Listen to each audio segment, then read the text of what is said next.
اللہ تعالیٰ نے مرد میں ڈیزائر زیادہ رکھی ہیں. اس زمانے میں تو زیادہ ضرورت ہے خواتین کو بھی، کیونکہ ان کو رشتے نہیں مل رہے، اور مردوں کو بھی کیونکہ ان کی شہوت کو بڑھانے والے بھڑکانے والے ذرائع بہت زیادہ ہیں، زنا کی طرف بھی بلانے والی چیزیں بہت زیادہ ہیں. تو اس لیے سب سے پہلا حل جو اللہ اس کے رسول نے بتایا، نکاح.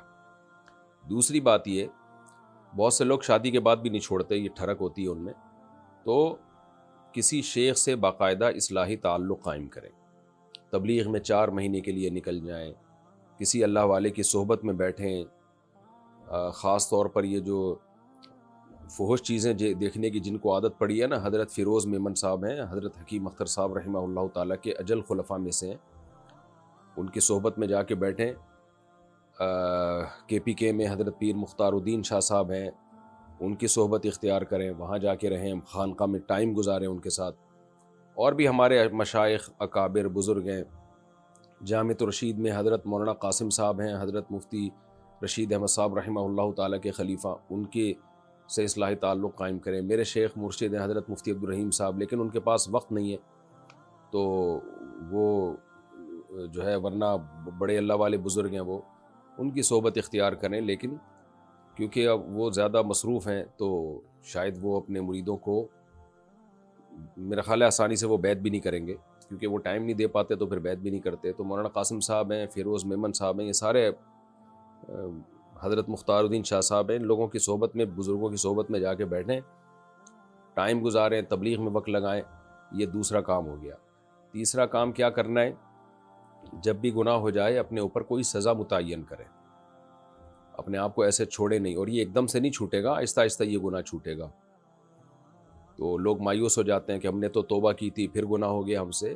آرام آرام سے چھوٹے گا، مایوس نہ ہو، اور پیچھے پڑے رہیں کہ میں نے گناہ کو چھوڑنا ضرور ہے.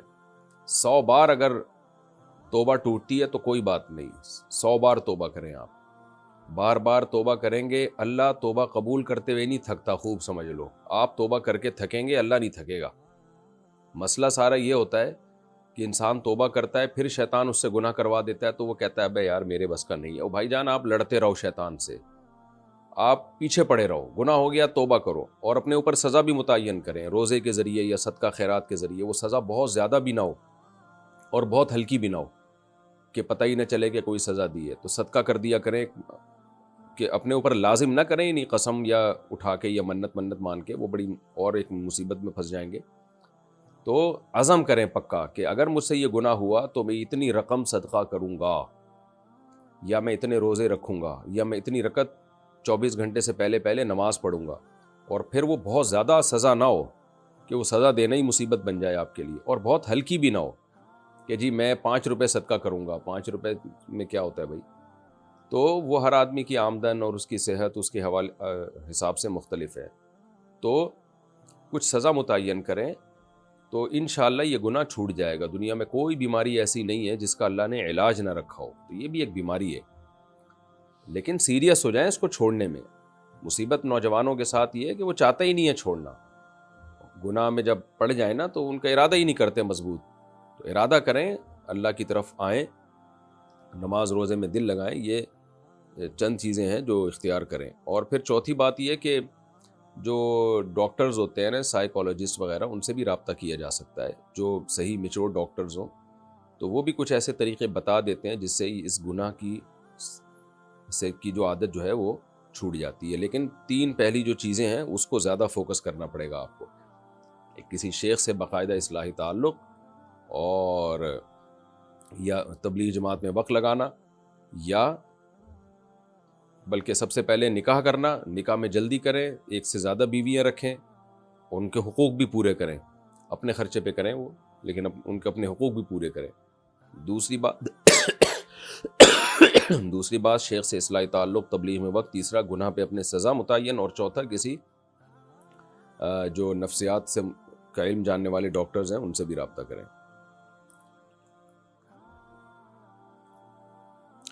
نماز میں ہاتھ ناف کے اوپر باندھنے چاہیے یا نیچے؟ خوب سمجھ لیں، نماز میں دایاں ہاتھ بائیں ہاتھ پہ رکھنا ہے، اس پر تو صحیح حدیث ہے.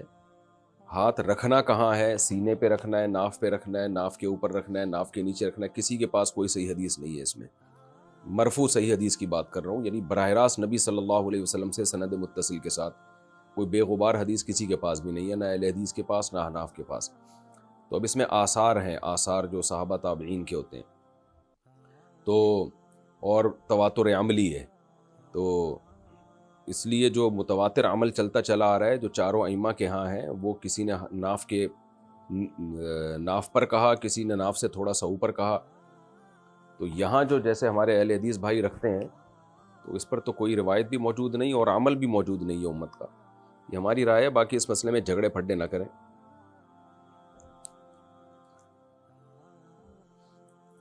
وہ صحیح ابن خزیمہ کی اہل حدیث حضرات روایت پیش کرتے ہیں سینے پہ ہاتھ باندھنے کی، وہ حالانکہ وہ صحیح ہے نہیں، تو سعودی عرب کے علماء بھی اس کو ضعیف کہتے ہیں۔ اس پہ میں موقع ملا تو انشاءاللہ ریفرنس کے ساتھ اور ڈیٹیل کے ساتھ کلپ ریکارڈ کروا دوں گا، اور عرب علماء کا بھی حوالہ ڈال دوں گا، کہ تبھی آپ نے ائمہ حرمین کو بھی دیکھا ہوگا کہ سینے پہ ہاتھ نہیں رکھتے وہ لوگ نماز کے دوران۔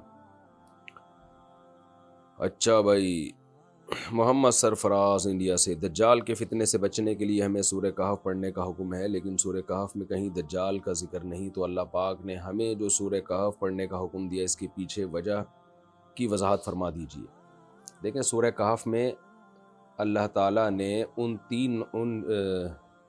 چند نوجوانوں کا ذکر کیا ہے جنہوں نے اللہ کی خاطر اپنے علاقے کو چھوڑا، اور اللہ نے ان کی کیسے غیب سے مدد کی، کہ 300 سال سے زیادہ عرصہ وہ غار میں سوتے رہے، اور اٹھ کے جب آئے تو پورے حالات چینج ہو چکے تھے۔ تو اس سے پتہ چلتا ہے کہ اللہ تعالیٰ کسی کی مدد کرنے میں اسباب کا محتاج نہیں ہے، اگر آپ اللہ پہ اعتماد اور کامل توکل کرتے ہیں۔ تو کیسی اللہ نے ان کی مدد کی؟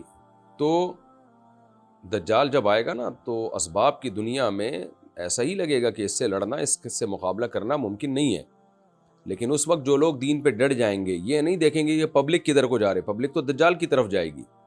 جو پبلک ہوگی نا وہ تو دجال کو فالو کرے گی نا، اس کی طاقتیں، اس کی قدرتیں دیکھ کر جو اللہ نے اس کو دی ہوں گی، متاثر ہوگی اس سے۔ لیکن جو اصحاب کہف کے جو نوجوان تھے، وہ اکثریت سے متاثر نہیں ہوئے، بلکہ انہوں نے حق کے راستے کو فالو کیا۔ تو ہمیں سورہ کہف میں یہ موٹیویشن ملتی ہے کہ طاقت اور قوت کو نہیں دیکھنا کہ طاقت کا توازن کدھر ہے، پبلک کا توازن کدھر ہے، اس کو نہیں دیکھنا، تم نے حق کو فالو کرنا ہے۔ تو ظاہر ہے جو لوگ سورہ کہف پڑھیں گے ان کو اس واقعے سے موٹیویشن ملے گی اور حوصلہ ملتا ہے ان کو۔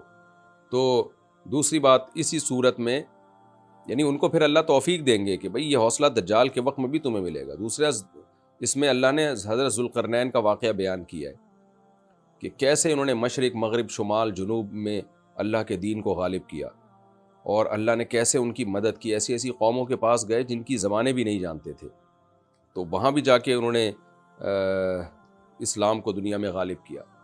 تو اللہ کے نام پہ وہ جب پوری دنیا کو فتح کر سکتے ہیں، تو جو دجال کے مقابلے میں مسلمان ہوں گے ان کو بھی یہ بتایا جا رہا ہے کہ اگر تم دین پہ ڈٹ گئے تو شکست دجال کو ہوگی، تمہیں اللہ تعالیٰ غلبہ عطا فرمائیں گے۔ تو حضرت ذوالقرنین کے واقعے سے بھی ہمیں سورہ کہف میں موٹیویشن ملتی ہے۔ پھر اللہ نے اسی صورت میں حضرت موسیٰ علیہ السلام کا اور حضرت خضر علیہ السلام کا بھی واقعہ بیان کیا ہے۔ اس میں بھی اللہ نے کیسی غیبی مدد کی ہے ان یتیم بچوں کے ساتھ، جن کی دیوار کو خضر علیہ السلام نے جا کے ایسے سیدھا کر دیا تاکہ ان کا خزانہ محفوظ ہو۔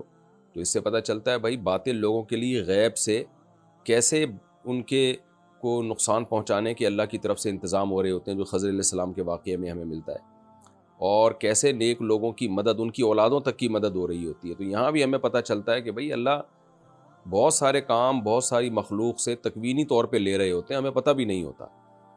تو فتنے کے دور میں جو اللہ کے دین کے ساتھ قائم ہوگا، دجال سے بڑا تو کوئی فتنہ ہو نہیں سکتا، تو جو اللہ کے دین کے ساتھ قائم ہوگا، اللہ اپنی ایسی مخلوق سے اس کی مدد لیں گے جو اس نے جہاں اس کا تصور بھی نہیں ہوگا۔ تو ان سب چیزوں سے ہمیں موٹیویشن ملتی ہے، حوصلہ ملتا ہے کہ فتنوں کے دور میں ہم نے حق کے ساتھ کھڑا ہونا ہے۔ تو ظاہر ہے دجال سے بڑا فتنہ کیا ہو سکتا ہے، تو وہاں بھی ہم نے طاقت، قوت اور اکثریت کو نہیں دیکھنا بلکہ حق کو دیکھنا ہے۔ اور دوسری وجہ یہ ہے کہ سورہ کہف پڑھنے کا جو ہمیں حکم دیا گیا، یہ تو علماء نے یعنی یہ جو ایک حکمتیں ہیں نا اس کی، کہ یہ واقعات اس میں پائے جاتے ہیں، اس سے موٹیویشن ملتی ہے۔ ایک اہم وجہ یہ بھی ہے کہ جب حدیث میں ہمیں بتا دیا گیا نا سورہ کہف جو پڑھتا ہے دجال کے فتنے سے محفوظ رہے گا، تو کوئی لاجک ہماری سمجھ میں نہ بھی آئے، بس اللہ کے نبی نے کہہ دیا تو پڑھ لینا چاہیے، اس میں کیا جا رہا ہے، کوئی لاجک نہ بھی ہو۔ آپ صلی اللہ علیہ وسلم کو جب ہم نے مان لیا میسنجر آف گاڈ ہیں، جو آپ جو کہہ رہے ہیں وہ اللہ کی طرف سے ہیں، آپ کے اپنی طرف سے کچھ بھی نہیں ہے، تو بس اللہ نے ہمیں کہہ دیا کہ میں دجال کو بھیجوں گا تو اس سے کے فتنے سے بچنے کے لیے سورہ کہف کی تلاوت کرو۔ لیکن یہ خوب سمجھ لیں، قرآن و سنت صحیح ہمیں پتہ چلتا ہے کہ فتنوں سے بچنے کے لیے جو سب سے زیادہ امپورٹنٹ چیز ہے وہ اپنے عمل، ایمان اور عمل کی حفاظت ہے۔ خوب سمجھ لیں، اعمال کے بغیر کچھ بھی نہیں ہے۔ یہ ایسے ہی ہے جیسے ہمیں بتایا جاتا ہے کہ عذاب قبر سے بچنے کے لیے سورہ ملک ہے، تو اس کا یہ مطلب نہیں کہ آپ کبیرہ گناہ کرنا شروع کر دیں اور صرف سورہ ملک پڑھ لیا کریں آپ، کیونکہ سورہ ملک میں ہی اللہ نے ہمیں گناہوں سے بچنے کا حکم دیا ہے۔ تو سب سے پہلے جس چیز کو اسلام نے فوکس کیا ہے وہ ہے اعمال، خوب سمجھ لو۔ تو آج کل کیا ہوتا ہے، 27ویں رات کو مر گئے تو جنت میں، بھائی پہلے اعمال ہیں، اس کے بعد 27ویں رات کو موت ہونا بھی ایک فضیلت کی چیز ہے، جمعے کے دن موت ہونا بھی ایک فضیلت کی چیز ہے، لیکن سب سے پہلے عمل ہے، عمل، سب سے پہلے عمل کے بارے میں سوال ہوگا۔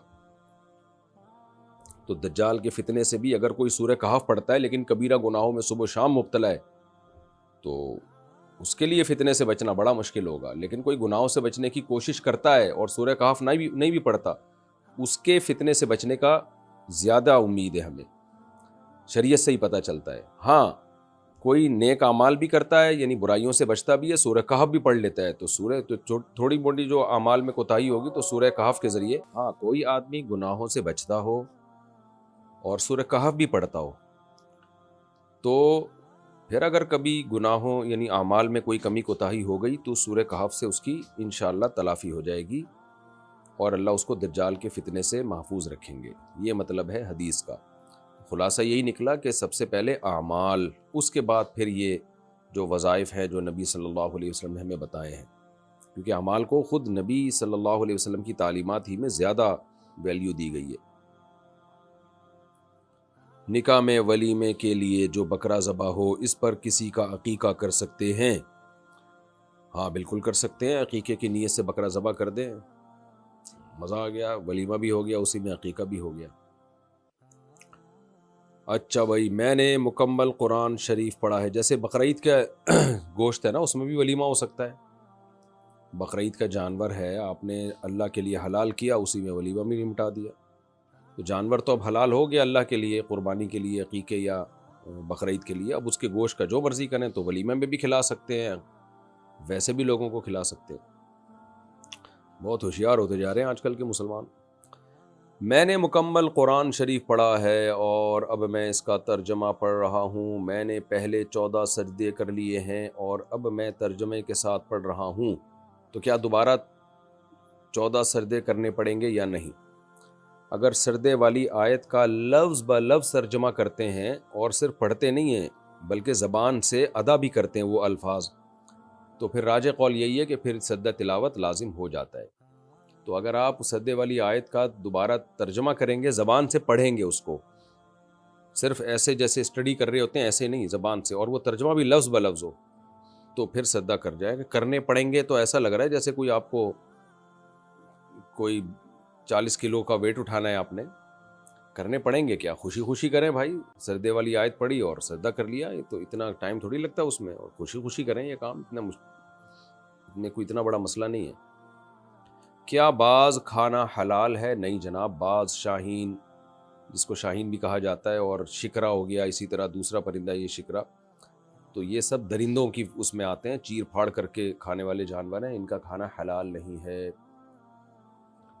فوزیہ صاحبہ حیدرآباد سے، کیا عورت اپنے ہونٹوں پر مہندی لگا سکتی ہے؟ لگا سکتی ہے جی۔ محمد زاہد پنجاب انڈیا سے، میری ایک بہن ہے، اس کا شوہر شراب پیتا ہے، اس نے مکان بیچ کر سب پیسے نشے میں اڑا دیے اور اب وہ کرائے کے گھر پر رہتے ہیں، تو کیا میں اپنی بہن کو زکوٰۃ دے سکتی ہوں؟ اگر بہن کے پاس سونا نہیں ہے، کوئی ایسی پراپرٹی نہیں ہے جو استعمال میں نہ آتی ہو، تو دے سکتی ہیں آپ بہن کو، اور یعنی 52.5 تولے چاندی کے برابر رقم بھی ان کے پاس جمع نہیں ہوئی ہے بہن کے پاس، تو زکوٰۃ دے سکتی ہیں، بالکل دینی چاہیے ایسی بہن کو تو بیچاری کو۔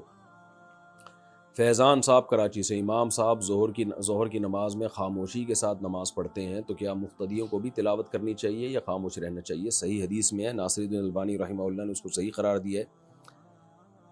کمال کی بات ہے، لوگ البانی رحمہ اللہ نے جب صحیح قرار دے دیا تو اس کو مان لیتے ہیں صحیح ہے، اور مجتہدین نے جب حدیث سے استدلال کر کے اس کو صحیح قرار دے دیا اس کو نہیں مان رہے ہوتے۔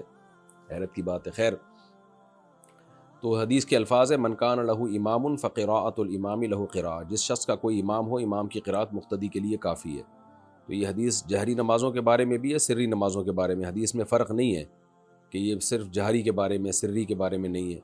تو اس لیے اس حدیث کی بیس پر امام جب تلاوت کرے تو مقتدیوں کے لیے وہ تلاوت کافی ہو گئی۔ اور یہ دوسری حدیث میں جو آتا ہے کہ جو سورہ فاتحہ نہیں پڑھتا اس کی نماز نہیں ہوتی، تو اس حدیث کو جب آپ ملائیں گے تو پتہ چل جائے گا کہ یعنی یہ والی حدیث جو ابھی میں نے پڑھی ہے کہ جس کا جو امام کی قرات مقتدی کے لیے کافی ہے، تو اس حدیث سے پتہ چلتا ہے کہ جب امام نے قرات کر لیا تو مقتدی نے بھی حکمن کر لی ہے قرات، تو اس کو یہ کہیں گے ہی نہیں کہ اس نے تلاوت نہیں کی ہے، کیونکہ امام مقتدیوں کا نمائندہ ہوتا ہے تلاوت کے باب میں، تو اس لیے اس پر یہ حدیث کا اطلاق نہیں کیا جا سکتا کہ جو قرات نہیں کرتا اس کی نماز نہیں ہوتی۔ بھائی امام نے جب قرات کر لی ہے تو مقتدی نے قرات کر لی ہے، اور اگر آپ پھر بھی اس تفصیل کو نہیں مانتے تو پھر صحیح مسلم کی حدیث کے پورے الفاظ ہیں من لم یقرأ بفاتحۃ الکتاب فصاعدا او کما قال، اس طرح کے الفاظ ہیں کہ جو سورہ فاتحہ نہیں پڑھتا اور آگے سورت نہیں ملاتا اس کی نماز نہیں ہوتی۔